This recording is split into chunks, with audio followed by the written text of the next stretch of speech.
Folks, Black Star Network is here.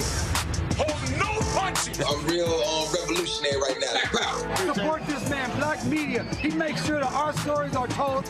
Thank you for being the voice of Black America, Roland. Stay black. I love y'all. All momentum we have now, we have to keep this going. The video looks phenomenal. See, this difference between Black Star Network and Black-owned media and something like CNN. You can't be Black-owned media and be scared. It's time to be smart. Bring your eyeballs home. You dig?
Today is Tuesday, September 19th, 2023, coming up on Roland Martin Unfiltered, streaming live on the Black Star Network. The White House says state-run land-grant HBCUs are owed nearly $13 billion. Education Secretary Miguel Cardona and Ag Secretary Thomas Vilsack sent letters to 16 governors discussing the gaps in funding at these black schools. Conservative judicial activist Leonard Leo is under investigation for his efforts to install judges on federal courts, including the U.S. Supreme Court.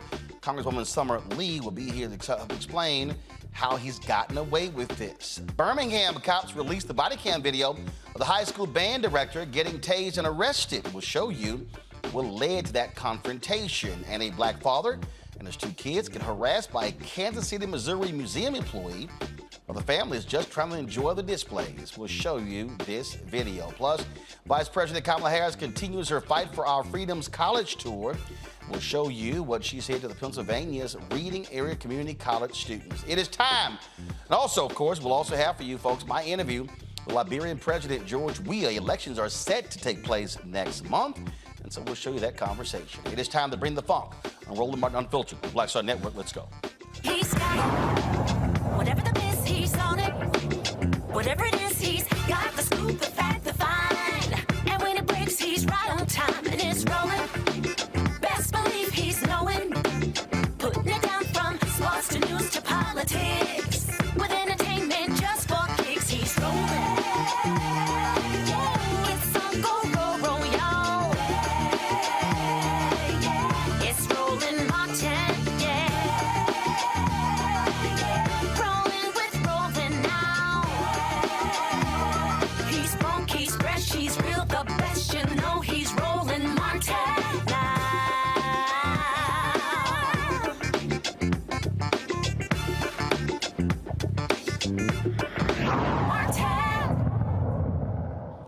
folks, we've been covering the story dealing with the Alabama redistricting case, of course, and how the Supreme Court kicked it back and how Alabama has defied the U.S. Supreme Court because they want them to take another stab at it. Now, there was an investigation that was done that breaks down how conservative activist Leonard Leo, formerly head of the Federalist Society, the same guy who's gotten $1.6 billion from a conservative billionaire to essentially use that money any way he wants to. This now has resulted in, again, this dark money being used to fund many of these legal battles taking place all across the country. Well, based upon some recent reporting, what we are now seeing is how all of these things are linked together. Now, what's also amazing in the story that's being reported is that these conservatives, they in essence have said to one another that they've gotten the heads up that Brett Kavanaugh is likely going to switch his vote and likely side with them to keep from having to create a second black district. What their goal is to invalidate Section 2 of the Voting Rights Act. Joining us right now from D.C. is Pennsylvania Congresswoman Summer Lee. Glad to have you on the show. This story, Congresswoman, I actually haven't been able to hear can you hear me? Of what's been happening right now. Congresswoman, can you hear me? I can hear now, but this is actually the first thing that I've been able to hear. Okay, all right. We started. Okay, not sure. This is in typical Zoom 2023 era. That this is the first thing that I can hear. All right, so can you hear me now? I can hear you now. Got it. Okay, so we got you. All right, so this story that people have been talking about that details these various conservative efforts to impact the court. What really jumps out in this story is this notion that they essentially have gotten the heads up that Brett Kavanaugh is going to rule in their favor. And so Alabama, when they hear this from this Virginia law firm, so their whole deal is perfect. We're just going to completely ignore the Supreme Court, pass new maps, and hope and we'll appeal this thing all the way back to the Supreme Court to get a second bite at the apple. So when you have these people who say you should not have more oversight of the courts, we literally have a Supreme Court now that is bought and paid for by conservative billionaires. Yes. And it's that open.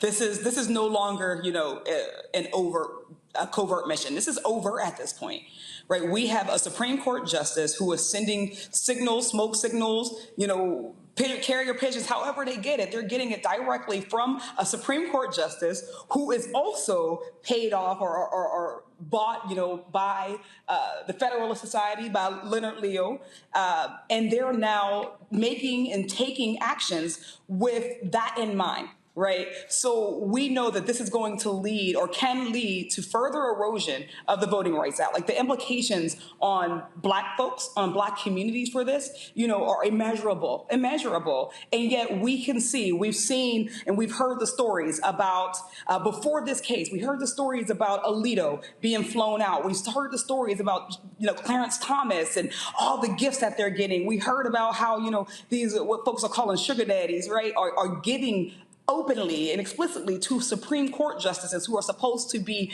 the model of ethics. They're supposed to be, they're supposed to uphold, justice, and justice is supposed to be blind, but here we have folks who are unapologetic in their unethical behavior.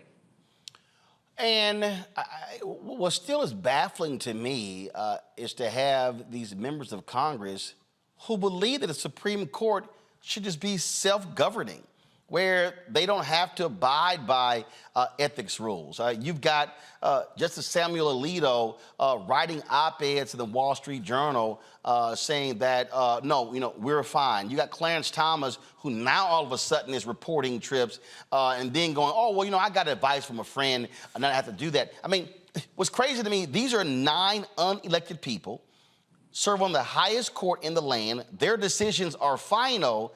And there's this brazen attitude of, we don't have to tell y'all a damn thing. Who we hang out with, we could take free trips, private planes, yachts, things along those lines. And oh, trust us, we're impartial. First of all, Brother Roland, I don't believe for half a second that there are members of Congress who actually believe that the Supreme Court should not have any oversight. What we're seeing right now is a decades-long effort from Republicans, from right-wing activists to have a court stacked in their favor. And because it's operating, doing exactly what they've been wanting, eroding protections for LGBTQ plus people, eroding protections for Black folks, making it harder for Black students to go to school, making it harder for folks to vote, democracy reform, because they're actually doing all of these things that they've wanted, that they've been asking for. Now, all of a sudden, they don't believe that the Supreme Court needs any oversight. They don't believe that there are any ethics violations when folks are literally being flown out and they're spending time on yachts with people who will know and influence the outcome of their cases. If this were a liberal court and they were doing things like accepting luxury gifts, we wouldn't hear the end of it. If this was a court that was ruling in favor of civil rights, of rights for Black folks, this would not be the reaction from the right court. So what we have to talk about is their hypocrisy. And we can never take our feet off the gas when we talk about their hypocrisy, because they'll tell you one thing and they'll say one thing out loud and then they'll do another thing. And even if we see them, they will keep saying it until people believe them.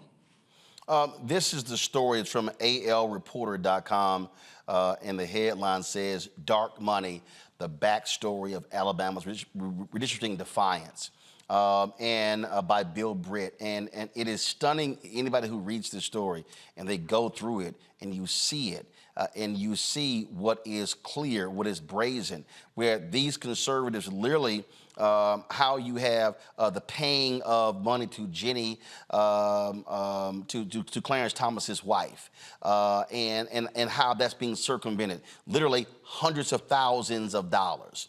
And then how Leonard Leo is using all of these different organizations and shell groups to funnel money to various individuals.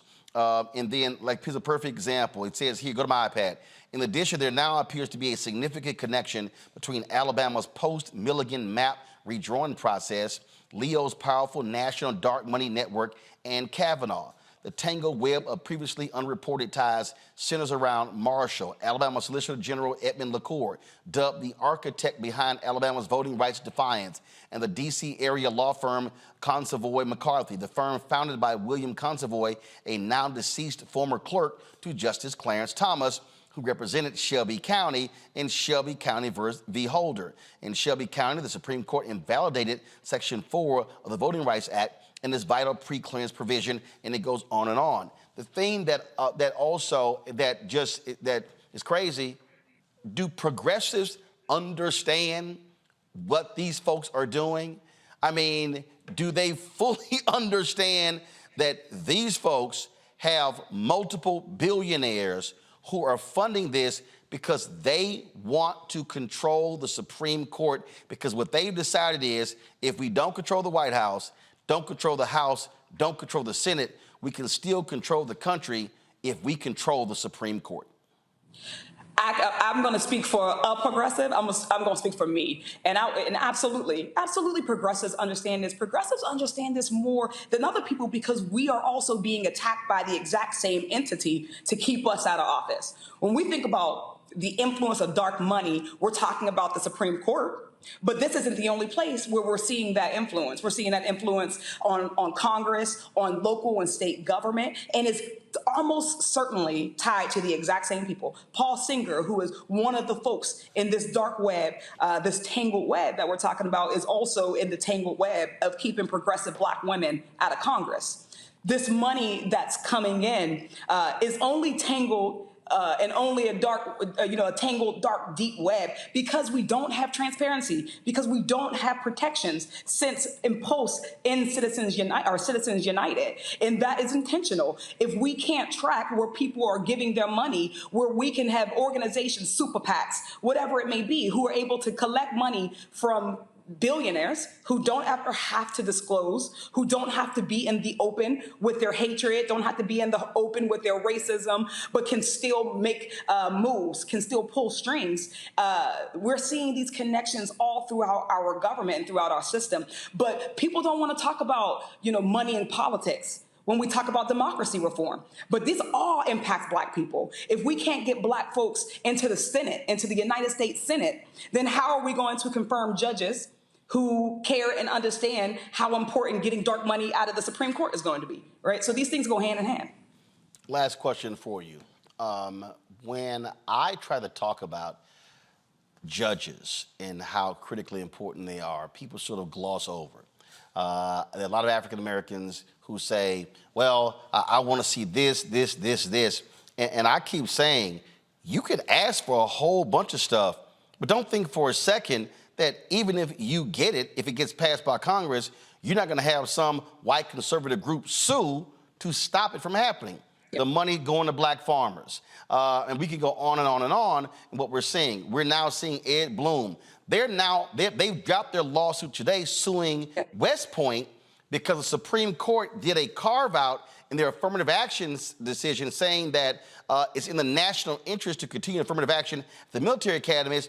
They're now trying to sue West Point. They're not even happy with that Supreme Court decision. They want it all. And I keep saying to Black folks, do not play around with the 2024 election, because what these people want to do is going to have a direct impact on our children's children. And if we sit at home, and then I had some dude shouted at me in the car when I was in Atlanta on Sunday, man, you keep talking about the Democrats. I'm going, let me be real clear, player.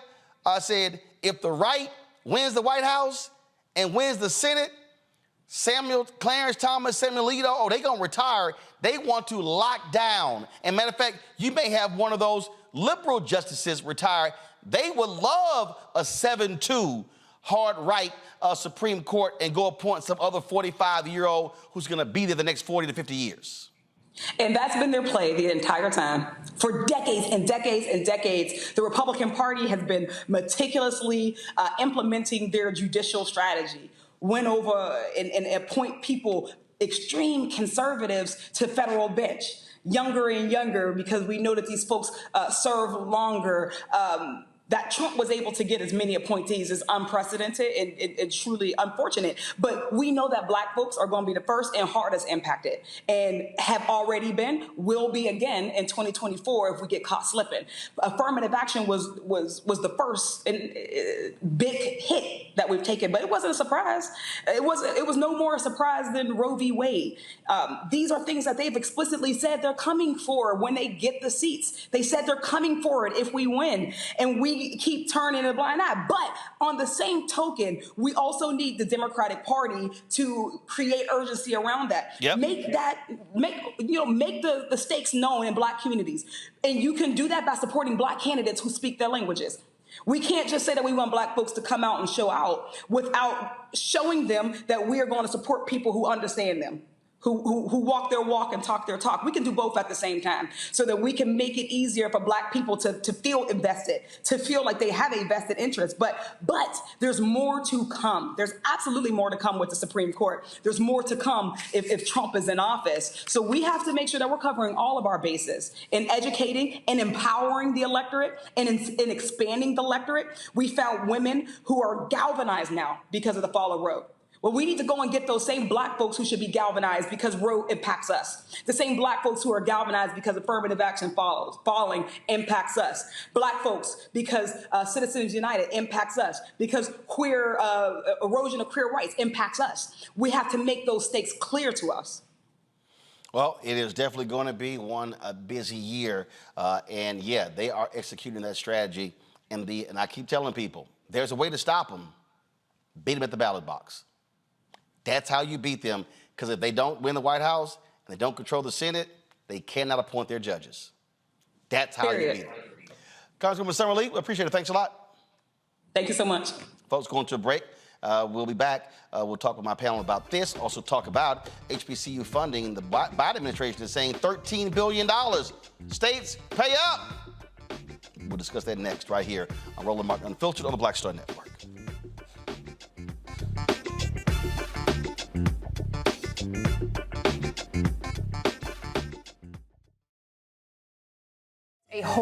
scene, a white nationalist rally that descended into deadly violence. White people are losing their damn minds. An angry pro-Trump mob storms the U.S. Capitol. We're about to see the rise of what I call white minority resistance.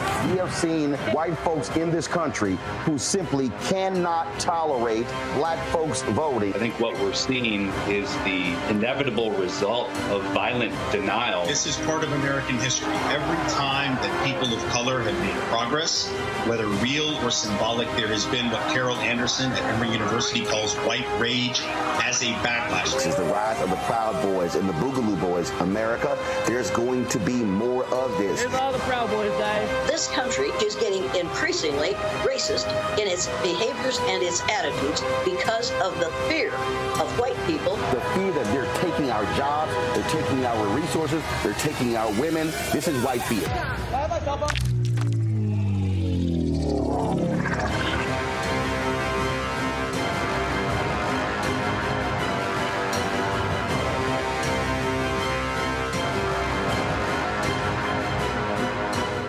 I'm Deborah Owens, America's Wealth Coach. And on the next Get Wealthy, you'll meet Jandy Turner, who took her love of sports, expanded her network, and created a thriving business. I settled on developing a golf event planning business, which in and of itself has been very viable for me. One of the things that I've learned from producing hundreds, if not thousands, of golf tournaments is that business gets done on the golf course. All on The Next Get Wealthy, only on Black Star Network.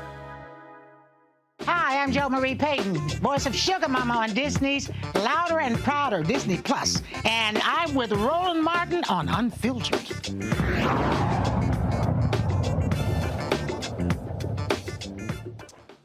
All right, folks, let's bring in my panel right now. Mustafa Santiago Ali, of course, former senior advisor for the EPA. He joins us right now. Washington, D.C. Randy Bryant, DEI disruptor, also from D.C. Joe Richardson. Joe, of course, civil rights attorney. Joe is joining us out of Los Angeles. Mustafa, I'm going to start with you. All the people who are watching and listening, I'm like, y'all, this is real. This is not practice. This is not a drill. What the right wing is trying to do, they literally have the Supreme Court in their pocket. They control Clarence Thomas. They control Sam Alito. They control Brett Kavanaugh. They control them, these billionaires. Clarence Thomas has changed his position on one case to help one of these billionaires. The only way to stop these people is to not let the Republicans win. Folk better wake the hell up and realize exactly what is going on. Yeah, you know, almost from the beginning of the show, we have been talking about, one, the importance of judges and that there is a strategy for Republicans to actually gain power, and how they were going to do it through these infrastructure sorts of actions of owning the courts, both on the federal level, the state, county, and the local level. And folks should understand that when we say that, this is not theory. We're not just throwing stuff out there. We know these types of things are happening. There is a cabal. Most people don't even know what that word means, but just think about a clique, a secret political clique that's in place. When you hear the conversations around dark money, in the 2022 election, we could track about $350 million that was moved through that election through dark money. And that's why when we were working on campaign finance reform before, knowing how critical it was to get this money out of politics, because we saw the games that were being played. We kept trying to get people to pay attention, trying to get everyday folks to understand that you have power, but you got to get engaged in the process. You got to vote so that we can make sure the right folks are in there and we can finally, sort of extract all this negative sorts of sets of actions that are going on. And when you don't do it, you find yourself in this situation now where we're up against the wall. $1.6 billion, Joe. A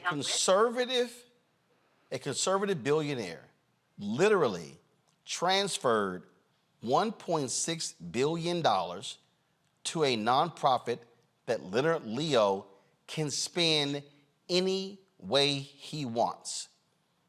That is some serious money. They love complaining about George Soros and yelling and screaming.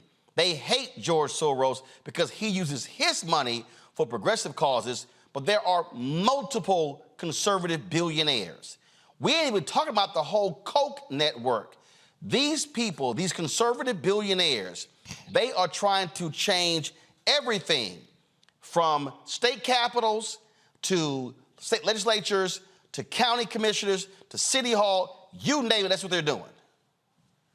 Right, exactly. And every, even though the courts is thing one for them, and which is why they're not so worried about influencing public opinion per se. The Republican Party didn't have a platform, if you remember last time. It was just reelecting Trump. But still, they're to still do work at the bottom as well, something that maybe we didn't pay attention to the best way that we could have. But your fallback is knowing in some situations it's your first resort, in your other situations it's your last resort, that you have a Supreme Court that supports you. They had to, dark money is a trip, man. They had to know in Alabama that somehow, some way, they thought that they wouldn't be just banging their head trying to do something again that would not have success. And now, in a world where in order for your institutions to be trustworthy, they have to avoid the appearance of impropriety entirely. If Kavanaugh ever changes his vote on this issue and it comes back, well, then the image is ruined. We know what's going on, and this confirms it. He's not going to be able to confirm it any other way, but, seeing it any other way. But the problem is they don't care anymore. That's what's happening. That's why it's happening so openly. They're not even playing around and faking it like it's something other than what it actually is. They aren't worried about how it looks anymore at all, and that's why they have the expectations that they do. And we'll see if Kavanaugh comes through for them, and then we'll all know what we already know. Randy, this is what when I say I'm trying to warn these people. Ed Bloom, they went after the affirmative action in colleges. They're now suing a black women-led venture capital firm out of Atlanta. They've sent letters to law firms saying your race-based programs, your efforts to get more black and minority lawyers in the field, we're going after those. You've worked in corporate America. They're going after every corporate program, every affinity group in corporate America. They're doing this because the Supreme Court is allowing them to do so. A federal judge in Tennessee ruled in favor of a white woman over the federal 8A program. Now they've had to change that as well. There is nothing that they are not going to go after. And so for any black person who is sitting here giving me BS about why they don't want to vote and how it doesn't matter, Randy, they need to understand anything that black people have done to try to advance, they are going to go after it now. I feel like being the black female Paul Revere and riding through the streets and yelling at my people like, wake up, the end of the Spike Lee movie, because they are already currently going after everything. There are lawsuits right now that are fighting against elementary schools that have programs to promote diversity. They're saying that it's a bait and switch when they decide to let students, black students, into the schools. So they're trying to bar us from everything. There is a lawsuit going against the black graduations that they have at Ivy League schools. I mean, things that seem somewhat innocuous, they want to be gotten rid of. They don't want anything that appears that it would benefit us in any way. So this is critical right now. I mean, every day I'm reading about something that the conservative Republicans are going after to obliterate from existing. And they're being very successful because the Supreme Court opened the door for them to be able to do it. A white teacher in South Carolina got reported and reprimanded because a white student said that, because she was discussing a Ta-Nehisi Coates book, The students explained the book made them feel ashamed to be white, which violates South Carolina law, which forbids teachers from making students, quote, feel discomfort, guilt, anguish, or any other form of psychological distress when it comes to race. They literally passed that law. South Carolina, Texas, Florida, Arkansas, we can go on and on and on. I'm sitting here going, black folks, y'all might want to wake the hell up. They're coming. They're coming for everything. And if Trump wins, if the Republicans keep control of the House, they keep control, or they take over the United States Senate, if they keep winning the Supreme Court, these state Supreme Courts, then they get to pass the laws, the courts get to affirm their laws, now it gets locked into place, and now you can't change it. And with gerrymandering, they can guarantee they're gonna win. If you're black and you're sitting here going, I'm not quite sure if I'm going to vote, if they win and start getting rid of everything, shut the hell up. I don't want to hear no complaining, no tweeting, no TikTok videos, no Instagram, because people like you, those who don't vote, will be the reason why these people are able to do it. Hold on one second, we come back. I'm going to show you the body cam footage of the band director in Birmingham who was tased and arrested. That's next on Roland Martin Unfiltered, right here on the Black Star Network. All change is not growth. Right. But thoughtful change is real good fertilizer. And that's what has been so beneficial to us. But you also were not afraid of the pivot. Well, and I'm a black woman in business. Come on, I don't care how I dress up. I don't care who I'm speaking with. I don't care what part of the world I am in. I still am a black woman in business. Being afraid of the pivot, being fearful of change is not what got me here. Respectful of change, respectful of pivot, yeah. Fearful, no, no.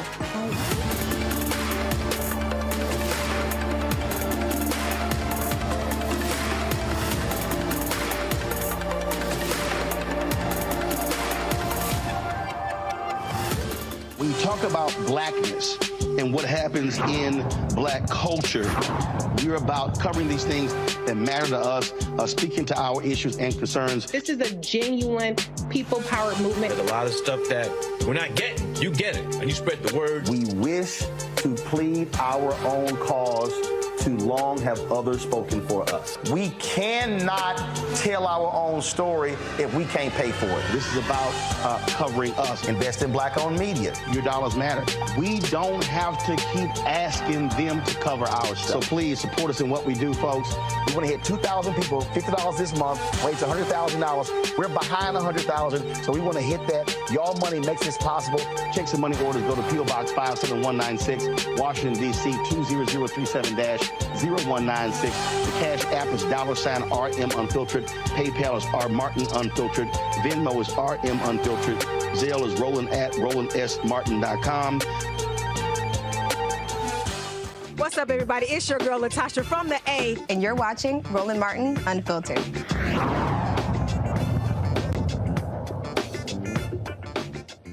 Folks, Birmingham police have released the body cam footage of the minor high school band director, Johnny Mims, who, when officers tased him for not stopping his band from playing after Thursday night's football game.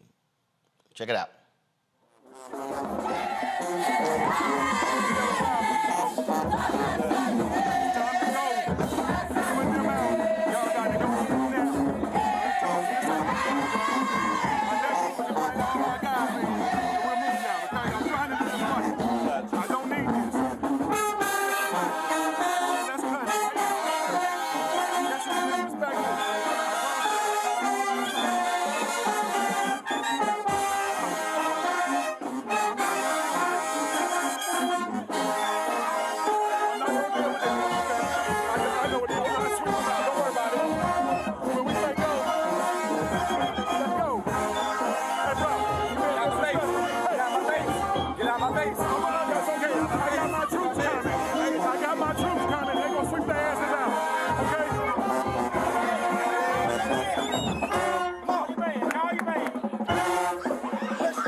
jail.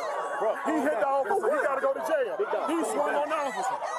I did not swing on the officer, man. Y'all grab me up. I got the coat. He going to jail because I asked him for respect. No, sir.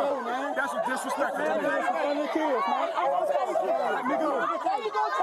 How you going to tase me, man? Let me go, bro.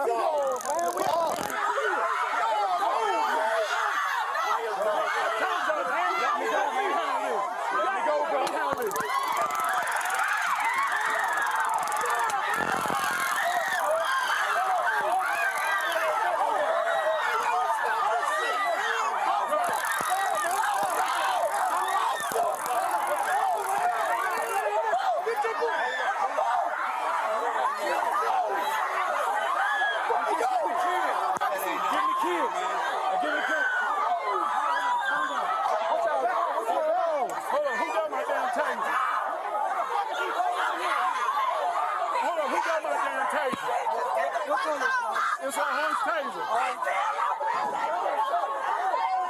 Hold up, someone got my taser. Ain't nobody leave until I get my taser. Nope, I'm grabbing kids. Hold up, I swear. Ain't nobody leaving. Kids, to the bus. Come on, y'all. Respectfully, that's y'all to stop. Here you go, right here. Yeah, thank you. Thank you. Thank you. I ain't believing this. Take it that way, Gary. Y'all gonna have a fight. Please stop resisting. Right when you go that way. All right, so allow me to unpack this. So yesterday, I talked with Mims and his attorney on yesterday's show. So and this is why I've always said why body cam footage is important. Now, even in the beginning of that video, we couldn't hear most of it because the band was playing. So let me say maybe real clear. After watching the body cam video, you hear the officers say they're trying to clear the stadium. You can see in the background the other band had left. Now, I talked to some people today in Birmingham. The game took place in a Birmingham city stadium, but it was a game between a Birmingham school district school and a Birmingham county. It was a county school. So Mims apparently was with the county school. This is my problem with what Mims did. Mims' actions exacerbated the problem. On the video, you hear Mims say, "Man, get out my face." Let's be perfectly clear. If you tell a cop, "Man, get out my face," they're likely not going to respond well. That was one. You saw the officers explaining to the assistant, whoever the guy was, the first guy, then it went to the band director. They're literally telling the band director, "We have to clear the stadium." He continues to ignore them. He says, "Get out of my face." You watch the video. They say, "You are going to get arrested." Mims goes, "Okay." So the cops say, "You gonna get arrested." He goes, "Okay," does it a couple times. He then takes the band higher. They get louder.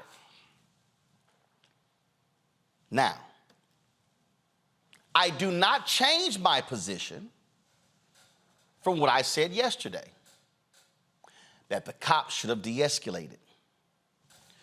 The brother who was talking to him on the main body camera, the sister who was next to him, who was saying, "We're going to call the superintendent," this is what they should have said. "Okay, since you're fine getting arrested, we're going to let you finish. And when you get done directing the band, we're going to put you under arrest." What they should have done was when the lights got turned off Okay? First of all, they should have kept the lights on. What they should have said is, and then when he went down, what they should have done was, they should have said, sir, we told you that if you continue to play, we're going to arrest you. We're now going to arrest you. Please put your hands behind your back. There was no need to pull out tasers or guns or even grab him. See, again, what you do is you talk calmly. You got enough cops. Sir, you defied police orders. We told you you were going to get arrested, and you said, okay, we're now about to arrest you. So they do that, they don't escalate the situation. Now, in the video, you hear the officer say, you swung at one of us. He said, well, no, I didn't. Well, the body cam footage, because there are multiple cameras going to say that. This is an example for me, Joe, where two wrongs do not make a right.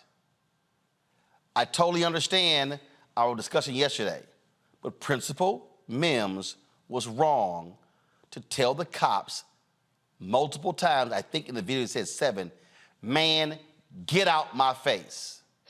Joe, he was wrong.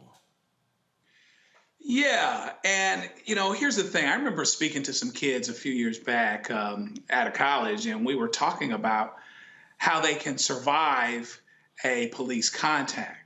And they took it to mean that they were, we were telling them to be soft and to relent or whatever else. And what I said to them is I said, I'd rather have a discussion with you after you survive the contact than to have a discussion with your parents because you didn't survive the contact. And so, one of the things you have to do, and he has to remember even, Brother Mims here, is that he's got kids watching him, right? And so he's setting an example for better or for worse in that, maybe it doesn't cost him his life. Maybe he survives and he does survive that way. But is it a situation where he is beyond reproach entirely, or where there's enough gray area where basically this is just going to be a bunch of people shouting at the rain in each direction and nothing's going to happen moving forward? Now, he's got a problem. The problem that the police have is that, because fairly or unfairly, in the eyes of many black folks, the police and people, from an authority standpoint in that regard are working from a deficit anyway, right? And so if they're working for a deficit and if they really think that's unfair, what that means, life is unfair. I tell people all the time, when somebody says something that's unfair, well, is it real? What's really going on is that people will put police in a box and depending on who you are, deservedly so. And so what happens is you have to go above and beyond. The police were never in danger. They had an opportunity to plant goodwill with everybody there, including those young people who may be traumatized by the experience, even if Mr. Mim has some responsibility towards it. And they blew that opportunity. They weren't in any physical danger. Well, and look, and obviously the principal, he was heightened. This to me again, Randy, is where if you're the cops and you see you're dealing with an agitated person, you then don't get agitated as well.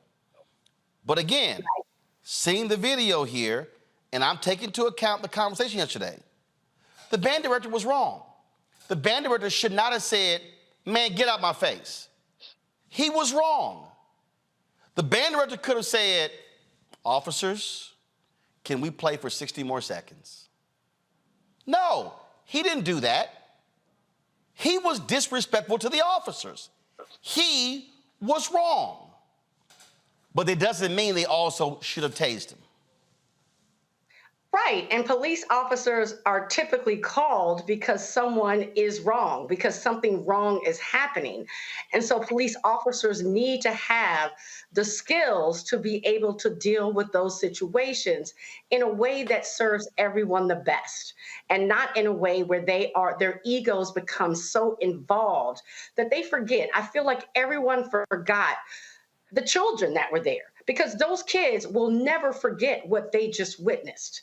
And it was an opportunity for them to build, the police officers to build some goodwill within the community.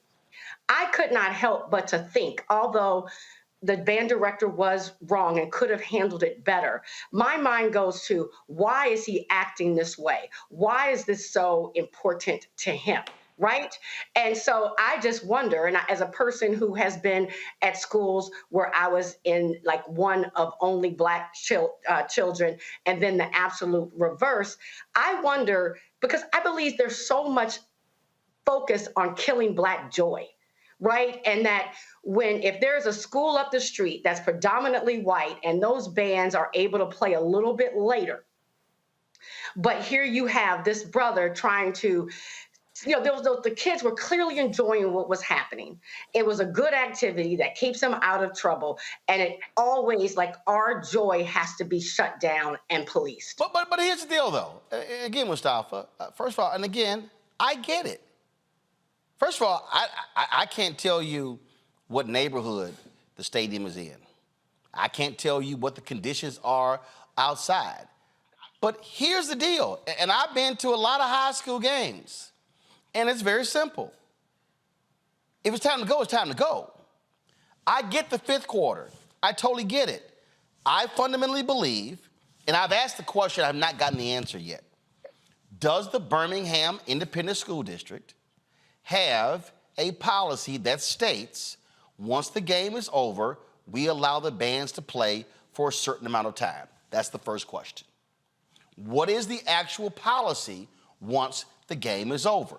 Now, I can tell you, when Beyonce's concert was over, they were like, time to leave the stadium. I've been to NFL games, NBA games. All right, folks, game is over. It's time to clear out. Those things actually happen. So to avoid this in the future, the school district, the stadium, must have a clear, defined policy that's articulated to everyone in terms of how we respond.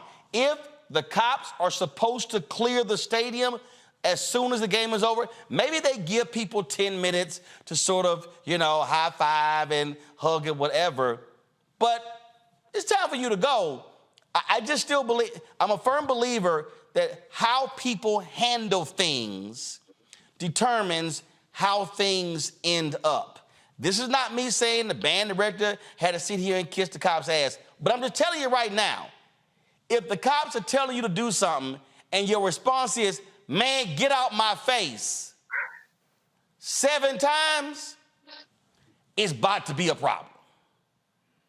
Well, we saw that it was a problem. So, yeah, there's still unanswered questions, and folks need to know what those are. So, as you stated, there's clarity for folks in the future about what the set of expectations are. But, there are also these other dynamics, and we touched on those. One, when you utilize tasers, you have no idea about what someone's health situations are. They can very easily end a life. The other part of it is, as Randy said and Joe said, these kids are going to be traumatized. They're going to have to carry that now for the rest of their life, and it's going to be much more difficult for them to see law enforcement in a positive way. But the most important part is that you got to use your brain, especially in the society that we currently live in. And when you don't do that, you're going to find yourself in situations that in many instances are not going to be ones that are positive or going to come out in a positive way in relationship to our communities. It never has. Hopefully it will in the future, but in this particular moment, that's not the case. So all the adults who are in that situation should have used their brains and shown a little grace to each other.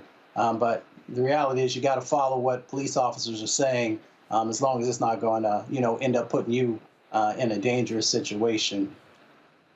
Indeed. All right, folks, going to a break. When we come back, Black family in Missouri just trying to sit here and enjoy themselves. Why is a white man following them? Daddy not happy at all. We're going to show you that video on the show as well. Plus, Vice President Kamala Harris makes another tour on her Fight for Our Freedoms college tour. We'll show you some of that. And when I was in Liberia last week, I sat down with the president of Liberia, George Weah. We're going to show you that encore presentation of that. And, of course, the elections are taking place next month there in Liberia. Folks, You're watching Roland Martin Unfiltered on the Black Star Network. Don't forget, YouTube folks, hit that like button, y'all. Easy thing to do, hit the like button. Support us in what we do. Join the Bring the Funk fan club. Send your check and money orders. P.O. Box 57196, Washington, D.C. 20037-0196. Cash App, $RM Unfiltered. PayPal, R Martin Unfiltered. Venmo is RM Unfiltered. Zelle, Roland at RolandSMartin.com. Roland at RolandMartinUnfiltered.com. Be sure to get a copy of my book, White Fear, How the Browning of America is Making White Folks Lose Their Minds. Available bookstores nationwide. Download the audio version on Audible. I'll be right back.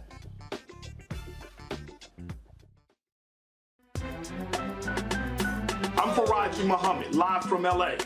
And this is The Culture. The Culture is a two-way conversation. You and me. We talk about the stories, politics, the good, the bad, and the downright ugly. So join our community every day at 3 p.m. Eastern and let your voice be heard. Hey, we're all in this together. So let's talk about it and see what kind of trouble we can get into. It's The Culture. Weekdays at 3, only on the Black Star Network.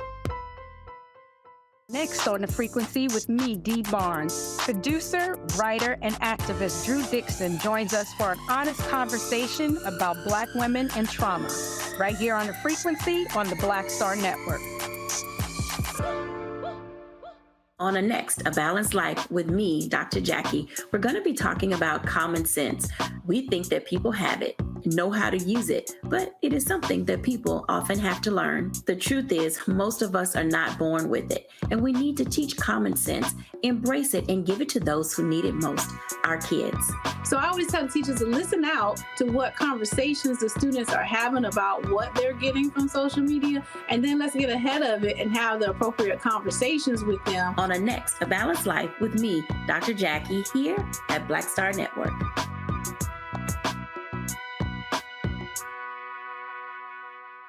Next on the Black Tape with me, Greg Carr. What do Deion Sanders, a lawnmower, and the phenomenon of invisible labor all have in common? They're all now part of, shall we say, a colorful lore at our historically Black colleges and universities. Our Master Educator Roundtable convenes to explain it all as we explore the good, the bad, and the downright ugly of one of Black America's national treasures. That's next on the Black Table, right here on the Black Star Network. Hello, I'm Jamia Pugh. I am from Coatesville, Pennsylvania, just an hour right outside of Philadelphia. My name is Jasmine Pugh. I'm also from Coatesville, Pennsylvania. You are watching Roland Martin Unfiltered. Stay right here. Black man in a museum in Kansas City, Missouri, just walking around with his two children, trying to enjoy the Nelson Atkins Museum of Art, exposed them to different things and said the young kids were exposed to being followed by a white man. Watch this. I think they're building a boat. Oh, I got you. I think they're building a boat. They're building a boat? This is old tombs, so people used to be buried in them tombs in there. See, like, people be inside of there, they be buried. This is their tombs. This is their gravesite. Slow down. Yeah, people will be buried in those. In their grave womb, you know, it's a tomb or whatever. Are you about to follow us the whole time, man? Are you about to follow us the whole time?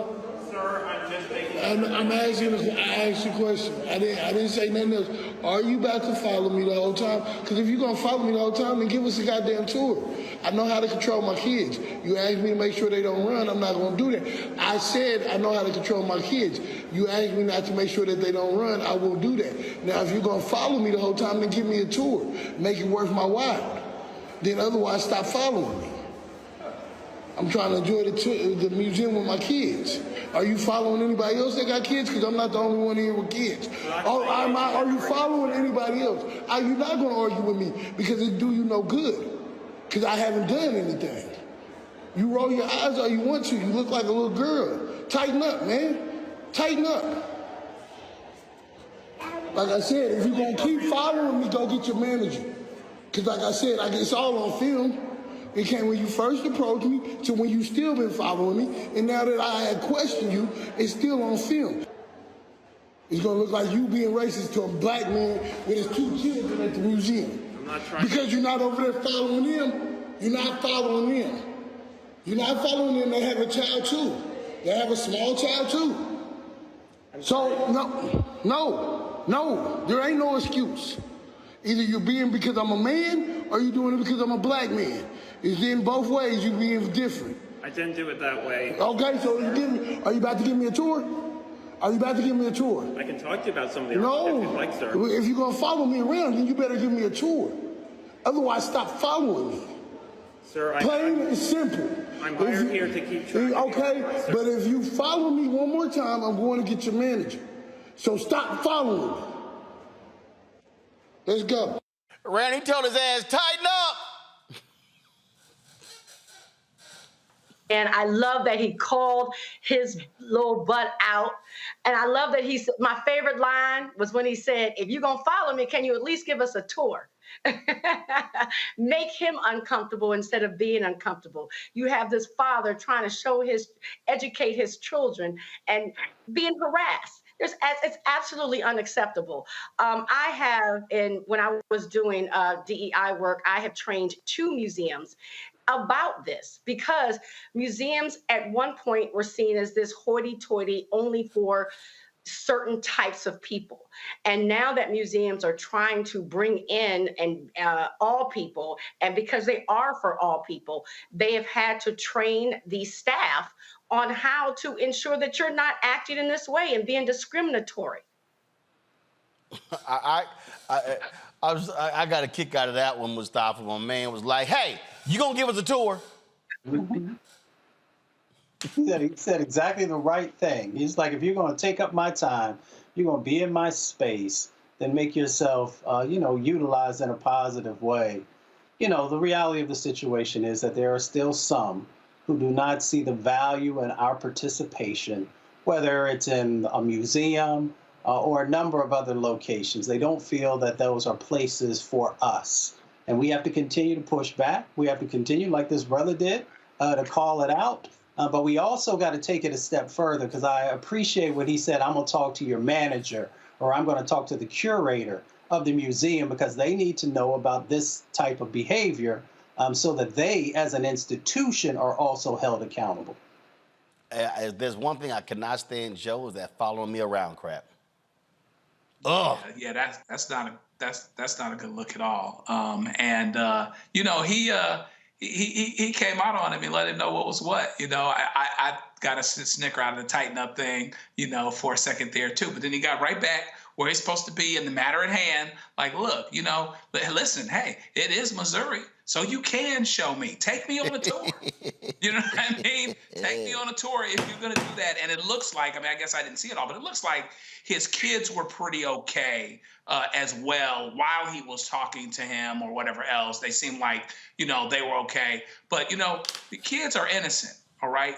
And this is something they are exploring. They're asking questions. They're finding out things. They're seeing things that they haven't seen before. And the idea that this person would interrupt that in the name of safety, which he obviously connects with familiarity. And to Brother Mustafa's point, it's still this thing that this is yours but not ours, okay? This is ours but not ours. This is mine but not ours. It's really a shame, but I think he called it pretty well. I wonder if he sees him again, if he'd do it the same way. He's probably going to think twice about it. All right, y'all, hold tight 1 second. VP Kamala Harris continues her Fight for Our Freedoms tour. We'll show you what took place today in Pennsylvania. Also, the president of Liberia. We talk about the future of that country. We'll show you that as well. You're watching Roland Martin Unfiltered right here on the Black Star Network.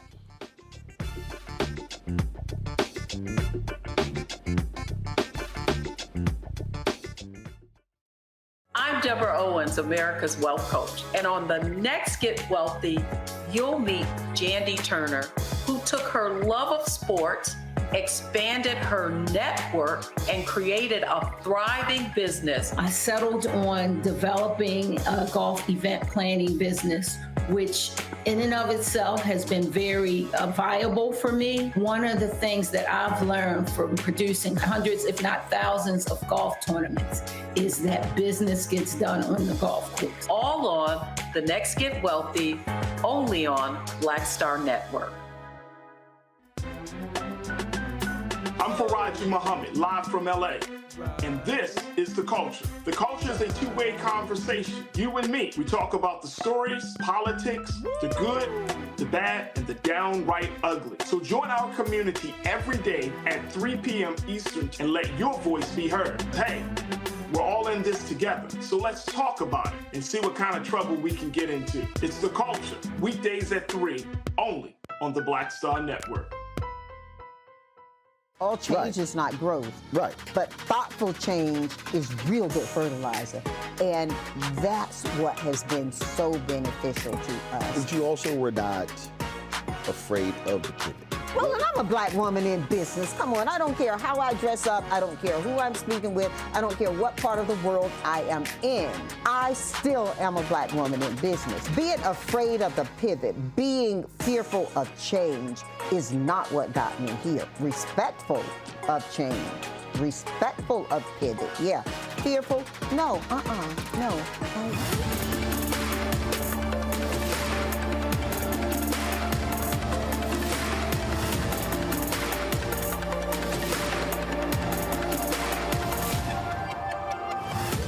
My name is Lena Charles, and I'm from Opelousas, Louisiana. Yes, that is Zydeco capital of the world. My name is Margaret Chappelle. I'm from Dallas, Texas, representing the Urban Trivia Game. It's me, Sherry Shepherd, and you know what you watch. Roland Martin on Unfiltered.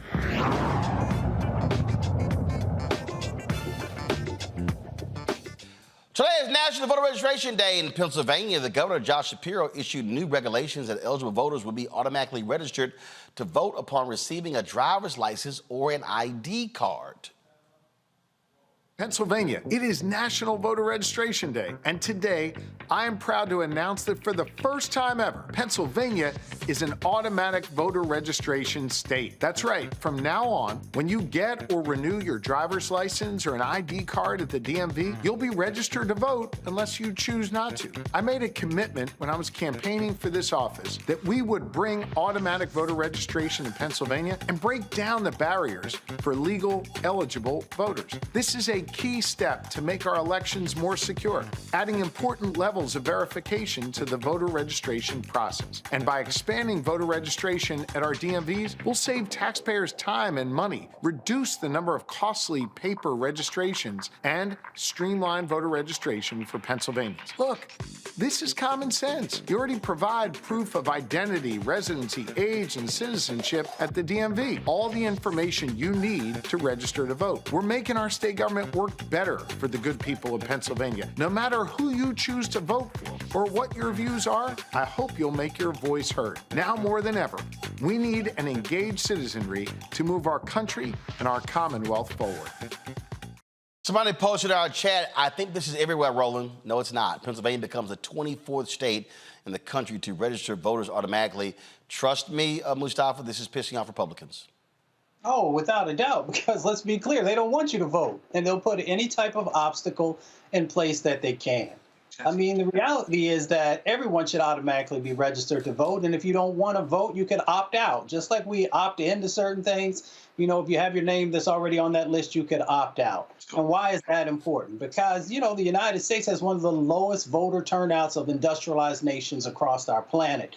So if we want to talk about democracy, then we should be focused on one of the key elements, which is the ability to be able to vote. And we should do everything that we can to eliminate the hurdles. Absolutely. And the thing here, again, Randy, when we look at automatic voter registration, we talk about ballot drop boxes, whatever. Republicans are doing everything to make it harder because they know shrink the electorate, better chance at win. They've even said you expand the electorate, give them more choices, they will lose. Right. And that's why I know they are mad about this happening, which makes me even thrilled. People should have, voting should be easy. It should not be burdensome. And so what he did is right. It supports democracy, giving people the right to vote and making it where it's not difficult. Because we know the Republicans do everything in their power to block us from voting. And they already are whining and complaining about this, Joe, which I don't understand because, I mean, if you turn 18 and you got to automatically register for selective service or whatever the hell they still do, I'm like, this ain't that damn hard. But no, they do not want to make it easy. No, the game is to keep as many people from voting as possible. It's not about a battle of ideas anymore and debating those things. I mean, Jesse Jackson was talking about motor voter back in the 80s. And so it's great that the DMV in Pennsylvania becomes the DMVV, the Department of Motor Vehicles and Voting. This is absolutely a good look. And Pennsylvania is showing a good example of some tough contested elections where the Democrats have been able to win and been able to do some positive things in office afterward. And I think it's a good, hopefully it's a good omen for other states and a good example to follow. Folks, today, Vice President Kamala Harris was in Pennsylvania at the Reading, Pennsylvania Area Community College since it's National Voter Registration Day. She told the students why they must do their part to make sure their voices are heard. In 2020, we had a record voter turnout. Yeah. And in 2022, we had a near youth record voter turnout. Yes, so that's all y'all. So I'm assuming we have some people who voted for the first time here in 2020 and probably for the first time in 2022. And now we have people who are going to vote for the first time in our 2024 election, which is really exciting. Why is it so important that we use our voice? And how do we garner information to do so? So to your point, Annie, can I see a show of hands who voted for the first time in 2020 or in 2022? That's fantastic. That's fantastic. And by the way, today is National Voter Registration Day. So for everyone who is not yet registered, please use the celebration of today as a way to get registered. And I also want to give a shout out to the governor, because today they have announced that when you renew or when you apply for your driver's license or state ID, you're automatically registered to vote. So let's make sure, right, that we let everybody know. And to your point, so here's the thing. First of all, when I think about what happened in 2020, it always is that people will say about younger people, they're not going to vote. Oh, your vote won't matter. But we had record turnout in 2020 of young voters because they understood, just like these leaders understand, that of the many ways you can make a difference in our country, one of the tools that you have is voting to make a difference. So when people turned out in 2020, even though they were the doubters, I would say some of the haters, let's keep it real, record turnout, and it's because you voted that Joe Biden is President of the United States and I'm Vice President of the United States. It's because you voted, right? Yeah. Because young people, and in particular young voters, said we are going to direct and decide what is the direction of our country, we had a whole initiative that's about forgiveness of student loans. Now, the court just recently went against us on that, but we're not going to stop fighting for that. Because young people said we're not leaving it to other people to decide how we're dealing with the climate crisis. You know, I've heard young leaders talk with me about a term they've coined called climate anxiety, right? Which is fear of the future and the unknown, of whether it makes sense for you to even think about having children, whether it makes sense for you to think about aspiring to buy a home, because what will this climate be? But because people voted, we have been able to put in place over $1 trillion in investment in our country around things like climate resilience and adaptation, around focusing on issues like environmental justice, and understanding that despite what these extremist so-called leaders are trying to do when they're trying to get rid of DEI, diversity, equity, and inclusion, we know that we're going to stay committed to issues like equity, because here's the thing. Yeah, we want everyone to have an equal amount, but not everyone starts out on the same base. And so if you give everyone an equal amount, but you don't start out in the same base, you're still going to end up with people being treated differently. Equity says, let's take that into account. And young voters and young leaders are then in a position, and have been, to fight against these extremists who try to say things like DEI are bad because they don't want to have a conversation about equity and inclusion and have a conversations that about saying, well, as a leader, can you pay attention to who's not in the room and then figure out a way to invite them in? Thank you. And leave the door open? Yeah. I mean, in low-income areas, Latinos make up about 15% of the voting population, and we only showed up to about 10% of the polls. 1 in every 4 youth are now Latino. Yeah. And there's so much of a divide there of what you're saying. Like, how do we encourage our youth to come show up to the polls and get excited about it? Well, one is that we have to really remind each other and to all the young leaders here, there is no better way to lead than to do it as a peer, meaning we can talk with young people about what they need to do, but when you are talking to your peers about how you know it makes a difference, your leadership is so powerful. And so talking with our peers and family members about the fact that when you vote, it actually determines whether the person who is holding elected office is going to fight for your freedoms and rights or not. Whether that be the freedom that you should have to just be free from attack, free from hate, free from gun violence, free from bias, free to love who you love and be open about it. Free to have access to the ballot box without people obstructing your ability to exercise your civic right. Yep. To vote in terms of who will be the people holding elected office and leading your country. All of these things are at stake. Love all these folks who keep saying, and I had people tell me this, Mustafa, I never see the vice president. She ain't out here. And I literally said, Vice President Kamala Harris is, I mean, I think back to really me paying attention to politics since 1980. She has been the most visible vice president in my lifetime. I'm like, if you ain't see what she doing, your ass ain't paying attention.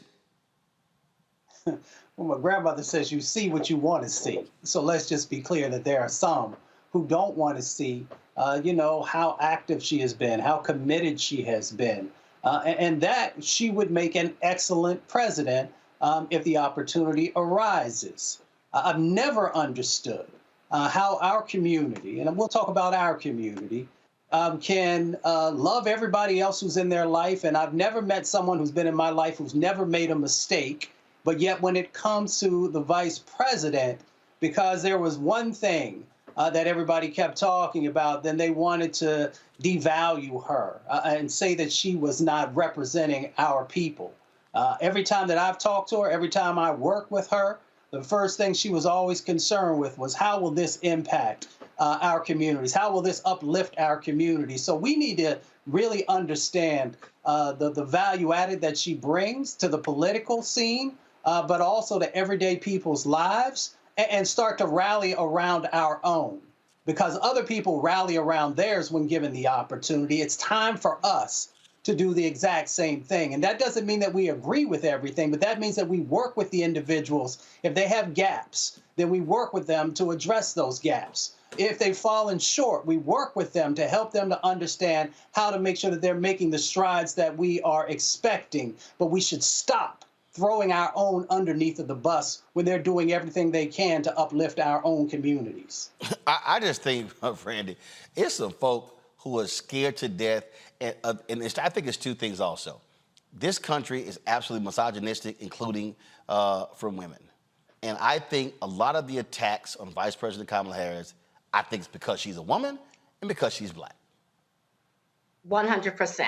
And when people say they don't see her working, I hope people are aware that mainstream media has never been kind to Black folks and to women. So even when she's out there working, that's why it's so important, Roland, with your show, because let's not act like the mainstream media is going to give her her props or show what she's doing day to day the same way they would a white man. That's first, right? And so absolutely, because she's a woman, they don't want to give her any credit for what she's doing. And we need to be aware of that and surround our sister who is out there day after day. If you're paying attention, if you're watching your show, Roland, you will see how hard she's working specifically for us. I will say too, though, that people also need to understand the way government works. I get so tired of hearing people saying, well, what did Barack do? Or what did Kamala do? I think they think that people could just go inside the White House and say, you know what? This is what I'm doing, as if they're not checks and balances, as if laws don't have to be passed. I just don't think that people quite get the way government works. Joe. Kamala Harris got Joe Biden over the finish line. Joe Biden had never run a good campaign and wasn't running a good campaign the third time. Brother Clyburn and a bunch of us who didn't believe in the Bernie Sanders phenomenon made our decision starting in South Carolina that this was going to flip and that's what needed to happen. She had a lot to do with getting the voters out, getting black voters out, et cetera. And I am very comfortable personally with her as a heartbeat away from the presidency. And so she doesn't get the props that she ought to. We've got to all get better. When I say we, I mean even black people, and particularly black men, about not being misogynistic. There is something to answer for. Hillary Clinton wasn't perfect, but she was a whole lot better than Donald Trump was. And, I've talked to some brothers in different spots who will just, reveal themselves and being misogynistic themselves. And so our vice president might get a bit of that. But what does she do? She just continues doing the work. I think she's going to be as important as she was previously. This tour she's doing right now is dealing with voting, is dealing with a lot of issues. It was great that she was in Pennsylvania at the time the governor did what he did. And so she'll continue to be important. But we have to make a decision to have the urgency that we need to do, that we need to have in order to come out and vote in what she's talking about. And unless and until the mainstream media covers her and wants to talk about what the president and the vice president are actually doing and not what Donald Trump is thinking about doing or musing about, we're going to still have to cover her the best way we can, like so. Yep. Joe, Randy, Mustafa, certainly appreciate it. Thanks so very much for joining us on today's panel. Thanks a bunch. Folks, got to go to a break. We come back. I sit down. George Weah, president of Liberia, of that country. The election is taking place next month. You get to see our conversation next right here on Roland Martin Unfiltered on the Black Star Network.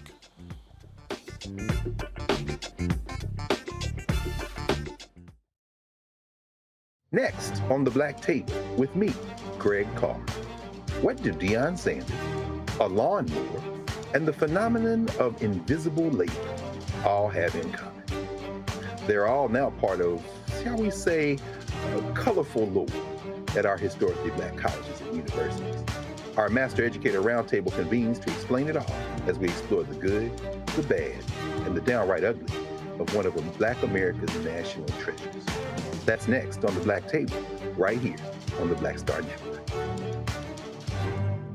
Hatred on the streets, a horrific scene, a white nationalist rally that descended into deadly violence. White people are losing their damn minds. As an angry pro-Trump mob storms the U.S. Capitol, we've seen shooting. We're about to see the rise of what I call white minority resistance.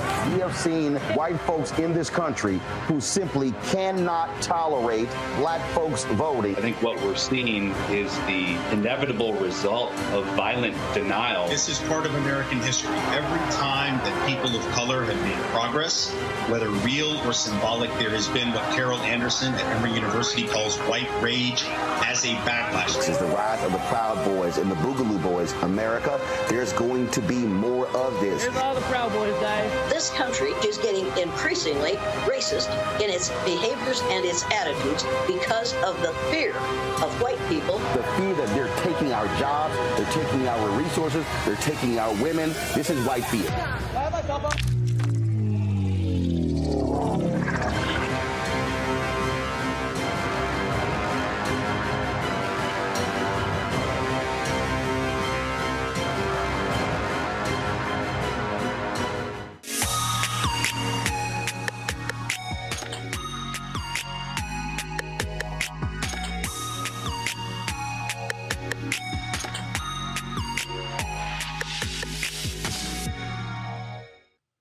2022, my Black Star Network team traveled to Liberia to celebrate the 200th anniversary of the founding of that country by formerly enslaved people of African descent from the United States.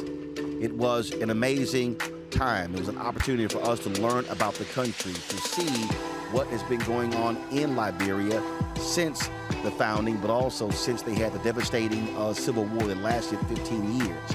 We sat down with a number of people, talked about the future of Liberia, including President George Weah. It was an eye-opening experience for all of us. President Weah, glad to sit down with you here in Liberia for your bicentennial. Martin, good to see you. Welcome.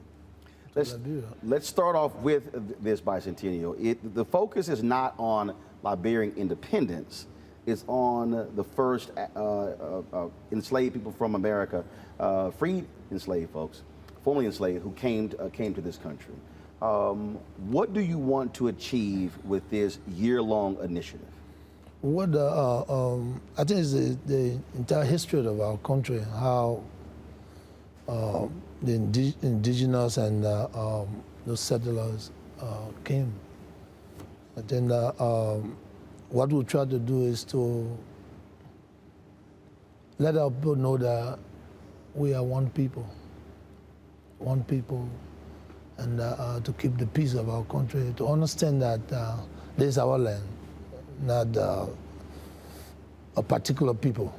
So the bicentennial brings us together to celebrate our history of how Liberia came to be one country and one people. So we want to celebrate the 200 years to make sure that we all have our liberty and with our respect and our dignity that we belongs in the country. And the reason we're doing this is because out of our past, we had a past that most of us felt that other people was not part of our society and they should not be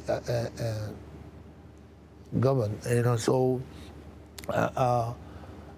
we want to show that we all belong to the country. All of us can be leaders in the country, and we can live together in peace and harmony. And this is why we are celebrating the bicentennial, so people can have their right. Imagine you got a son that born abroad, and then he will be deemed as a foreigner. You know, he can obtain a dual citizenship. That is wrong. You know, a born Liberian, a Liberian is always a Liberian, no matter what you do. So we need to make sure that our people know that no matter where you are born with Liberian parents, you are Liberian. So we want to showcase and then celebrate our diversity. I think it's important for us. And this is why we are promoting the bicentennial, so people can come home and develop their country and have a place in their own home, and not to be to believe that they are marginalized, they are not accepted. You know, so it's just a reunification, you know, of our existence, and this is what we try to do. You talked about that unity. Let's say there's someone who has Liberian parents, but they were born in the United States, but they moved back here. Will you extend them the right to vote? Will you look at doing what Ghana and Sierra Leone is doing, is offering citizenship for African Americans and others? So what are some of the things that you're considering doing? What if you had a Liberian parent, you are born in either America or France, I mean, you're a citizen of the country. That's the first thing we have to recognize. We cannot alienate you because you were born in another country. Automatically, you should be a citizen. So I'm promoting that a born Liberian should always a Liberian. So just like if I had parents and they were in the military and they were in Germany, even if I was born in Germany, I'm still an American citizen. Yeah, but you are a Liberian because you're born with a Liberian parents. Right. That's the point we're trying to raise. That's the point. Imagine my son, Timothy. He was not born in Liberia, but that's my son. Right. You know what I'm saying? You were born in America, and he bear the American passport. How can a Timothy Weah, you know, he plays for American national team, how can a Timothy Weah is not a Liberian? I don't think it's fair to our children, you know. Our country, most people left here because of the Civil War. And they obtained citizenship everywhere, for greener pasture. But at the end of the day, they have to obtain a visa to come here or get their second passport. And some people are hiding their passports. You understand? You shouldn't be hiding. You should bear a Liberian passport and the country that you're from. I think it's the right thing to do. We talk about rights, human rights. That's their right, the right of their forebears. Your thoughts about extending citizenship to others in terms of wanting them to make Liberia home? Again, similar to what Sierra Leone and Ghana has been doing. Yeah, we're trying to do so. And this is why we proposed the dual citizenship the other day. And I will hope that our people accept that, because it's important. It also builds our economy. Because when people feed at home and people believe that they have a place, they invest, And if you look at the world today, and the United States and France, Europe, as you can see, a lot of people have immunity and they invest because they believe that it's their home. So they have huge investment and stay right there and invest. Let's just talk about what do you want to see in terms of a relationship specifically with African Americans? I mean, the reality is this is the only African nation where African Americans found the country. And I can tell you there are many African Americans who don't even know the story, don't even know the history. You have folks who came from Virginia, Mississippi, and North Carolina, and Ohio. And so with the celebration, are you looking at doing bicentennial celebrations in the United States to also galvanize the 1 million Liberians there and to teach others about this history? Well, I think what we did here, I mean, it can be a standard everywhere in our community, to make sure that people are joined together, for a common goal. And this is what, and we are doing it. Liberians are a way to understand that other people came here, for us to move on. And I think it is important for us to maintain the peace. The world today it is a global world. We all have to work together. We all have to be one people. You have to understand my culture so I can understand your culture. Remember Martins, I'm a Liberian, but I live in Europe. I live in America. I was accepted by different race of people, the different color of people. So I'm the leader today, and the world can be a better place when we all join hands and we all unite. It doesn't matter your color, your creed, your religion, or whatever view. We have to live together. You mentioned investment. What was the last major investment into the country? I was told it's been several years. So what do you see as the struggle? What do you see as the block? What is it that you need to see happen here in order to make that a reality, to be able to provide economic opportunities, be able to provide jobs, building of skill set, building of education, allowing you to execute your plan when it comes to infrastructure? It's to attract investment in every facet. You see our country, and Liberia needs to be developed. Liberia needs to have a rural connectivities. We need to have electricity, water, and we need to have more facilities that will attract people. Was there anything that's hindering that? Say that? Is there anything that's hindering that, that's preventing that from happening? What is happening just bit by bit, and I believe that with rule of law, and respect for human dignity and fairness, I think people will be attracted, they will come, and this is what we're doing. But we took charge already by making sure that we're building our roads and our infrastructure to make sure that it attract people, and that's the way we can build our economy. And if people are not attracted to our country, definitely the business will be scarce and opportunity will not be given to our people. You talked about connectivity. So whether you're talking about electricity, whether you're talking about roads. Road connectivity. I mean, you've got, as I talk to different people, they talk about beautiful beaches and surfing, but they say it's hard to get to. They say even this part of Liberia where you're from, They say it takes way too long to get there. Well, then you understand what I'm talking about, road connectivity. You know, I came from the southeastern region, and then, of course, for so many years, during the rainy season, there's no access to good roads. And this is why we're doing our best to make sure that all of the road heading to our hinterland, it will be paved, you know, and so people can get access to, and not just being in Monrovia, but to have access to the entire country, and to get to our neighboring country. You know, you got Ivory Coast, you got Guinea, next door. We need to go, we trade, but sometimes it's very difficult during the reading season, and this is what we're pushing. We make sure that the proper agenda work for those that really need it, and this is what we're doing. What is that going to cost? What does that mean in terms of, have you studied, obviously you studied it, but even from a roads standpoint, how much do you need to make that happen? Well, I would say it's a huge investment, and it's a huge investment. I can't put a number on it, but I sure. Exceeds $1 billion? It should be more than that. For Liberia to be connected, it should be more than that. And we hope that our partners understand that and bring the companies, bring the resources, and help us to build this country. Let's talk about education, because I don't care where you go. That is a huge deal. You have a very young country.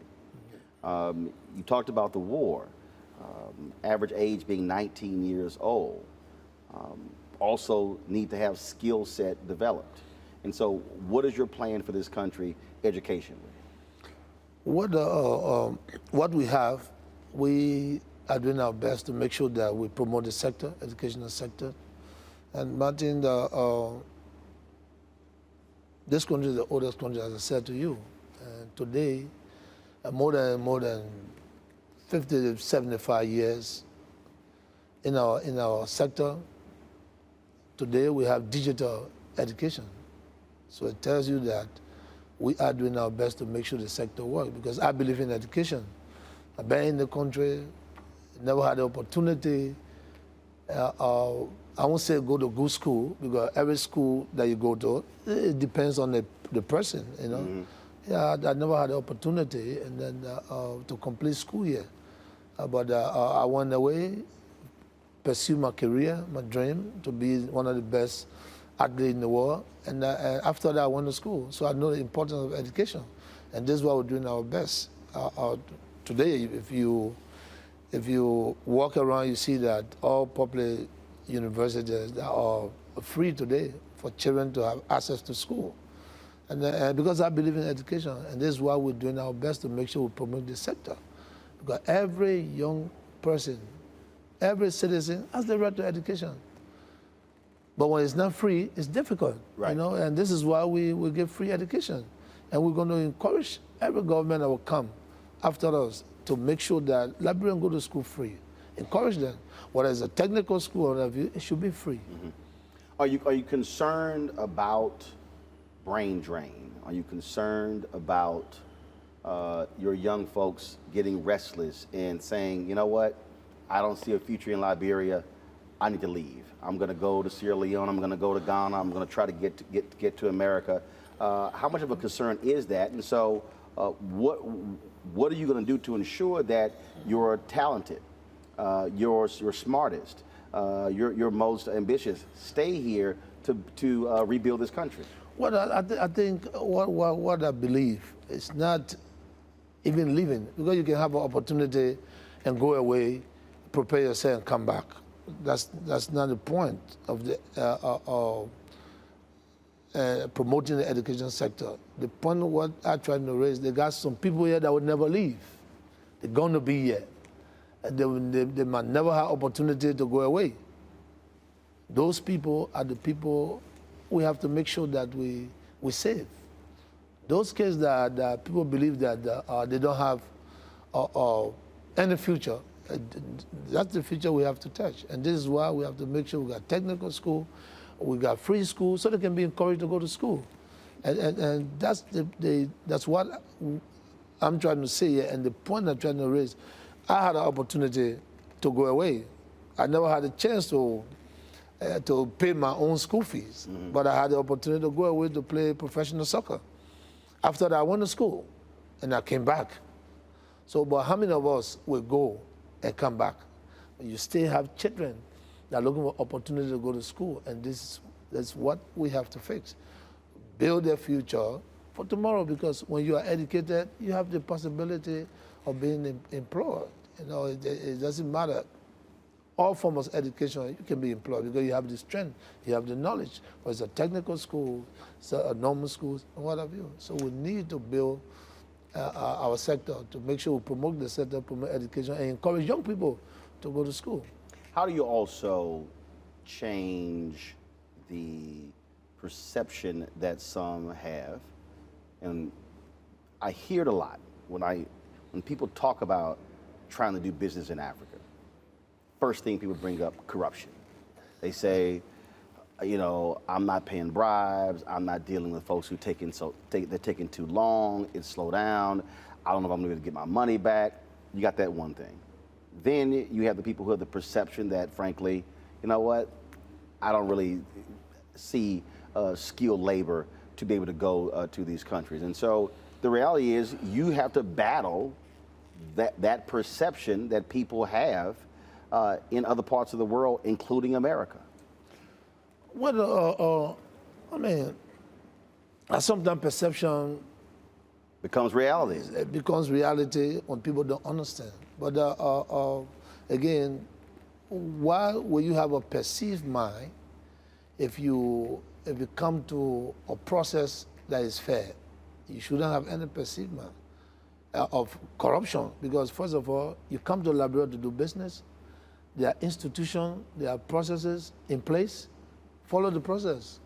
If you circumvent the process, you may fall into people, you know, everywhere in the world, even in the United States, in France, you got people that are con artists. Yeah. They're waiting for those people that they believe that they are vulnerable to take advantage. So the best thing to do is when you go to a country to do business, you have the processes there, you have the legitimate agency that you do business with.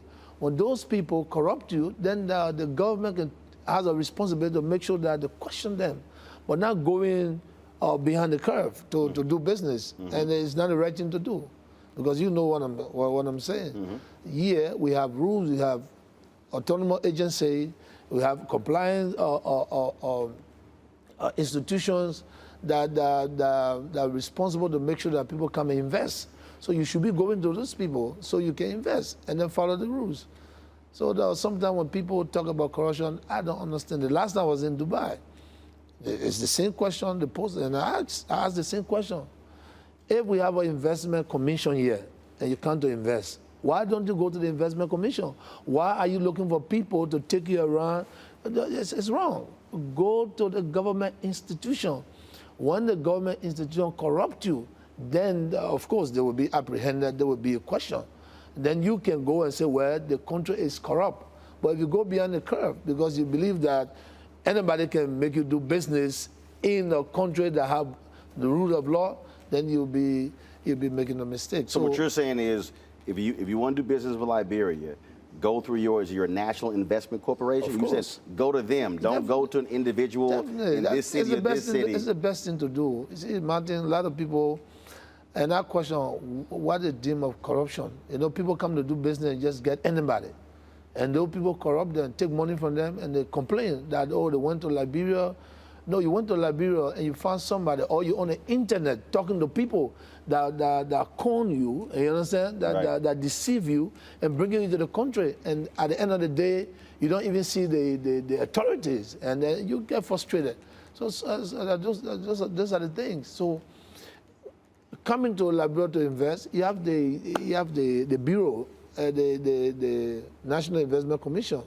I show when you pass through those entity, and then the processes you follow it, and then you don't have reason to say that the country is corrupt. You understand? Because if you telling somebody corrupt, if you go beyond the curve, then you also, you know, encouraging corruption. Right. So if you're an honest person, you have to honesty have to prevail.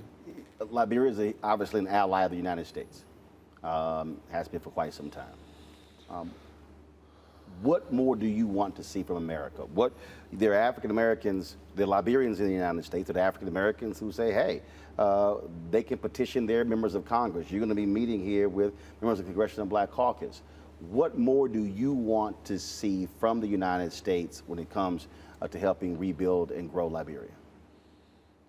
What the question I want to ask you, if Americans believe that Liberia is developed? I'll answer it this way. I don't think a lot of Americans even know about Liberia. Okay, so we need to. And then they don't even. First of all, they still see Africa as a country versus a continent. So you see, so but those that we work with, which is the Congress people, they believe that they have done well. But look at our institution. We are partners. Are they satisfied with what they see, or they believe that Liberia needs to advance more than what it is? Security, the rule of law, and what have you. We are prepared, we are willing to work with them. So the Liberia, which is the oldest independent African state, you can see, just a couple of years, we trying to obey our rules. So how long we never had a rural connectivity? Even our institutions, our government don't have their own building. They rent from other people. So it's a honest country, you know. So wait a minute. You're renting from other people for government offices? Wow. It's always been like that, and this is why we are trying to make sure that government get into our own facility, so it can be able to reduce the government budget, the cost. So we are partners. We stay talking. We stay convincing them to make sure that this is the country that we all learn the history. We read. You understand? Now we are leaders now. So sit down with our counterparts and say, hey, the country needs to be more than what it is. You know. But again, they are doing their best. You know, they're doing their best. We're working together to make sure that we make sure the rule of law is in place, and people have their rights and what have you. We talk about democracy, you know, and for democracy to prevail. One thing, I'm the former peace ambassador for this country, and what I always said to my people, you listened to me the other day, without peace, our war will be difficult. You understand? So the only way we can gain growth is when we foster peace with unity. It's the only way we can gain growth. Without that, it's impossible, almost impossible. You know, during the disarmament, you know, and I said to the kids, you can hold the guns as long as you want to hold it. It will never benefit you, because this is the wrong thing. So you need to lay down arms and go toward a path of prosperity. We're heading towards a path of prosperity. It's not just not about politics. You know, I'm not a politician, and you know I'm not a politician. No. I'm an administrator that came into politics because I wanted to change certain things. Right. Today, we have known that in the village where I live in 1975, today we'll have a solar light. We have a light. We have the huts being removed, and we build a home, free home for those people. And so, in every facet of our society, we want to see those things. We want to see change. We want to see change, where people can easily live in their homes and they can use even a bathroom without going outside. So these are the things we're doing. That's the proper agenda, is to awaken everybody, so we can be a light to face our institution, to build the life of our people, to encourage them, to even invest in our education center in the rural area, because everybody has the responsibility to the growth of this country. We need to fight very hard. You know, it's not just corruption and this. Some people are limited. We need to help those people that are limited. So, 50 years from now, 100 years from now, there's someone who is reading, the Liberian student, and they're reading, and they come across your name. What do you want them to say, not about what you did on the field? What do you want them to say 50 years from now about your presidency? What, as I always said, you know, when I live here, when my children, are in the society with those people that I lead, when they point the finger at them, they must say, wow, this boy, father, was a nice, a kind, and a good president. So they can live with them. When I'm not here anymore, and this is what I'm doing, everything to make sure that we help our people. So tomorrow, nobody can point finger on my children and say, well, look at him. If father was here, he didn't do anything. So everything that I do, I want the society to see honesty and to see that we try to improve the lives of our people. You know, it's not about what I've done already on the field, you know, but I know when I live here, those honest people will see there will be a legacy, there will be a mark, and they're going to see that, wow, George Weah, everybody thought that he was never going to make it. Today, this is what we got. And I'm fighting hard, Martin. It's not an easy task, but I want to build this country for the time that I'm here, you know? And it's all honesty. You know, this is my country. I live in the country. I ran the street of this country. Everywhere, in the ghetto, you just name it. You understand? I went outside to promote the image of this country. During the war, I was from one refugee camp to another refugee camp. And this is why when I talk about peace, I know how they live in refugee camps. And I'm back here, and I'm the president. And that's why I ask every Liberian, it doesn't matter what you think, keep the peace of this country. There's no need to be boisterous. There's no need to be rude. You know, be humble. Politicians or opposition, what have you, speak the language that will give you the opportunity to be leader in the future. So I want every Liberian, when I'm not here no more, it's not just for the praise, to see my mark. The legacy is being kept and left. And this is how I want to live. So tomorrow, it's not just going there to promote Africa in sports, you understand? But in my country. But today, you can see that every African know that when it was difficult, it was not just playing this, kicking the soccer ball around. It was the message that we gave, that we all can work together. There's no need to be racist. You know, we can work together. And this is a world of diversity. I have to know you, you have to know me. The things that you don't like, I have to make sure that I don't do the things you don't like. We can work together. And I was successful in doing that. And I want to do this in my country. Peace in Liberia is the best way. No peace is the wrong thing to do.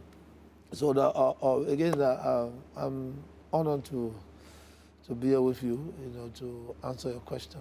But I think you should be coming. You should be coming often. You know, encourage people to come. This is a beautiful country. It is. Warm people, kind, hearted, and good people. You know, in every society you will see some. That's everywhere. Yeah, everywhere. But they call it. And the good thing about it, like I said, I live in New York, Staten Island, live in Queens, I live in Miami, Fort Lauderdale. You know, the world is like that. You got some good people, you got some bad people. But the most important, there should be more good people than the bad people. And we are heading to world growth. We want to develop our country.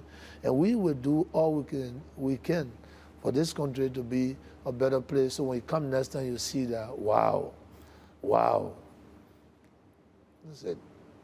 Well, you talked about buildings, so you're not going to take a walk. You're going to tell me what y'all been doing with this building here. Well, yeah, we're just going to, so here's what we're going to do. He's going to disconnect the audio, just to connect to the camera, and we're just going to walk down there. It's the right thing to do. This is our palace. Been burned 16 years ago. We have to restore this. And this is why we're doing it bit by bit. So you can see, we're here, that's the image of the country. And we want to restore the image of this country. And this is why I've done my best. Talk to the parliament to make sure that in the budget, we save this sacred home of our country. It's not just about just president coming into this. I got my home that I go to. I come here to work, you know. But again, there's the image of our capital. Right. It's the image of our country. So it was the right thing to do. So it's not to make the news. It's the best thing to do and the right thing to do. And that's why we restore this place. And bit by bit, we're going to fix it to the level that it's supposed to be. But now it's ready for work. And our country image is, we're going to go to we're going to receive people in the executive mansion while we are working. I think it's the best thing to do. But it will make the news. So we're going to ask. Definitely will make the news. Anything that you do, not for the news, always make the news. Good or bad. Yeah. So you're not going to take a walk? So, Mr. President, let's see your palace. Mr. Bundy, you told me you know the place, so you... Well, tell me, so this is an 8-story building? Yes, I believe. And so you said bit by bit. So what they told me is you've already restored, about 4 floors? Yeah, about two, 3 floors. And the yard, yeah, it's where you restore the image. You see where people, there's a capital, the capital building is just next door, and the mansion is faced. That everywhere it's faced here, it can complement each other. So you talked about growing up here. I mean, so this had to be the crown jewel for the country. Every child wanted to come here to see. I was born right next door, on Capitol Hill, Maternity Center, and I came here so many times. And I was lucky to visit the palace with 2 presidents. I had the opportunity to visit the place because I was a captain of the national team. So I'm always coming on behalf of the national team to speak to the leaders, you know what I'm saying? So I know what it was. It's a beautiful place. It's a nice place. And we just wanted to restore. Isn't this good? I got to admit, when we came here, to see the place, I'll tell you, when I stepped out here, it'll be a little hard for me to work with this view here, sitting out, because I probably would come out here and just look at the ocean the whole time. Well, your leisure time, you'll come here and just walk around. I mean, you're de-stressed. This is better than where we were at the foreign ministry. I think it's better. You know, this represents our country, and this is what we did. It represents our country. We all know the story, how and this building. But again, the question that I asked, 1 floor was burned, but the whole mansion was looted. Why? Is that love for country? Sure, if that 1 floor that was burned, today we're going to fix that 1 floor, the whole mansion is going to be restored. You see, so I just trying to tell you there are some people that don't care. We care, you know, because 1 floor got burned, but the entire mansion was looted. Nobody asked questions. You understand? But I think what we try to do is to continue to move on a peaceful path, and it's leadership, one after another. It's not to criticize anybody, but to continue where they left it, and what we can do, and then after us, the next person come and take it from there. That's the best leadership style. You see, a smooth transition from one president to the next. That's it. You know, that's it. And we partner with the Americans. We see how their democracy works. But there's other people that don't believe in that, and they cause trouble and chaos. You understand? The one who just left. Yes, I understand. You understand? So it's the society that we live. But again, the best thing to do is to keep telling people, look, this is the right thing to do. You know, to forcing and fighting, it's not the essence of life. Because when you destroy, there's no hope. Right. You know, when everything is okay, when you can dialogue, then you have a hope that, you know, you can be what you want to be. You know, anybody can be somebody. You never know. How, that's what I said to my friends. I was here with you. I was in the street. I'm in the ghetto, born with parents that have great possibility, but I ended up in the ghetto.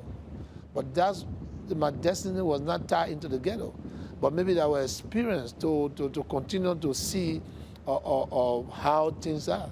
Now, when I decided to discipline myself, I saw myself somewhere else, opportunity, and today I'm here. But when you're alive, there's a lot of opportunity you can get. If you are no more, you're gone. So war and destabilization, all those things are not called for. Right. You know what I'm saying? I can be here tomorrow when I'm here. I can see what you do when you get there. And, you know, and maybe you need my advice. Then I can advise you to say, well, when I was there, that certain thing I did, and I could have achieved it, but I could not. But I think that's the best thing to do. So we leaders today, we can work tomorrow for the country, even as an agent of the country. You know, so we shouldn't see each other as just politicians. We family. We want family. Most of my friends that I grew up with in school, they are running against. Some of them ran against me. You understand? They ran against me. But that's the beauty of true democracy. You understand? I went to 2 elections, not 2005 and 2010. The first, I went as a head of the ticket. The second, and they put me out. And then the third, I'm still on the head, and today I'm here. 2005 was not my, how to call it, but again, what happened in 2005? If I were going to persist and resist and believe that fighting was the way, it was not the rule of law, or looking at the country to move forward, maybe I'm not going to be here. Maybe I'm not going to be here. But the fact that I could even accept to be peace ambassador of what happened in the previous elections, since I had to call it today, I'm the president. So you can see that when there's peace, there's prosperity. You understand? So I want everybody to understand when I talk about peace, because it's important. It's important. President George Weah, I appreciate it. Thank you very much for having us here. Thank you, Martin. And good to see you. Right, we don't do the handshakes, but we'll definitely do the. We'll do that. I see you in your partner. Well, I was in Ghana for the year return in 2019. Okay. Oh, that's good. So I'm a designer there who hooked me up. Oh, so, that's good. Yeah, I wasn't going to wear a suit. There's no suit in my bag, so I got all traditional gear. You'd be surprised. I'm the the actual propos maker. I brought the style in the propos. I know. No, they made sure that I go back with several outfits. That's it. Propos, how you call it? Propos. Propos. Yeah. Oh, propos. So I go back. So it's called propos suit? Yeah, propos suit. Yeah, okay. Propos, yeah. But I can't wear with the tennis shoes. You can wear with sling or you can wear with anything. I got to wear loafers. Loafers. Can't wear tennis shoes. But that's good. Loafers is good. That's the best thing to do. I appreciate it, sir. Thank you very much and good luck. Okay. We're going to get